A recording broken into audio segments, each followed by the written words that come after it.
ഒന്നും പഠിച്ചില്ലെങ്കിലും ക്ലാസ്സിൽ കയറിയില്ലെങ്കിലും എല്ലാ തല്ലിപ്പൊളിത്തരത്തിനും കൂടെ നിന്ന് അവസാനം എല്ലാ എക്സാമിനും ടോപ്പ് സ്കോർ വാങ്ങുന്ന ഒരു ചങ്ക എല്ലാവർക്കും ഉണ്ടാവും. അതുകൊണ്ട് ചിലപ്പോഴെങ്കിലും നമുക്കൊക്കെ തോന്നിയിട്ടുണ്ടാവും നമുക്കും ഇതൊക്കെ സാധിക്കുമായിരുന്നെങ്കിൽ.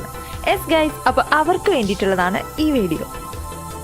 1 മണിക്കൂർ കൊണ്ട് ഒരു ചാപ്റ്റർ പഠിച്ചു തീർക്കാനുള്ള സീക്രട്ടാണ് ഈ വീഡിയോയിൽ ഞാൻ നിങ്ങൾക്ക് പറഞ്ഞുതരാൻ പോകുന്നത്.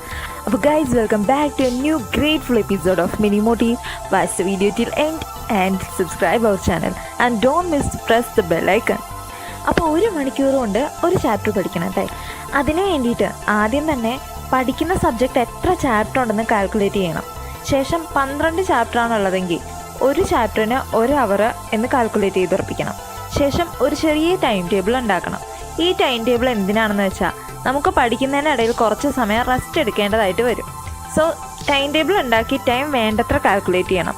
പിന്നെ ഒരു ചാപ്റ്റർ 1 അവർ കൊണ്ട് പഠിച്ചു തീർക്കുമെന്ന് തീരുമാനം എടുക്കണം. പിന്നെ നമുക്ക് പഠിച്ചു തുടങ്ങാം. അപ്പോൾ ഈ ഒരു രീതി ഫോളോ ചെയ്ത് പഠിക്കുക. പിന്നെ പഠിക്കുമ്പോൾ ഒറ്റയടിക്ക് വിഴുങ്ങാതെ വലിയ പാരഗ്രാഫൊക്കെ ചെറുതായിട്ട് ബ്രേക്ക് ചെയ്ത് മനസ്സിലാക്കി ഷോർട്ട് നോട്ട്സൊക്കെ എഴുതി വേണം പഠിക്കാൻ. അപ്പോൾ ഷോർട്ട് നോട്ട്സ് എഴുതാനായിട്ട് നിങ്ങൾക്ക് അറിയില്ല എന്നുണ്ടെങ്കിൽ ഞാൻ ഇതിനു മുമ്പ് ഒരു വീഡിയോ ചെയ്തിട്ടുണ്ടായിരുന്നു.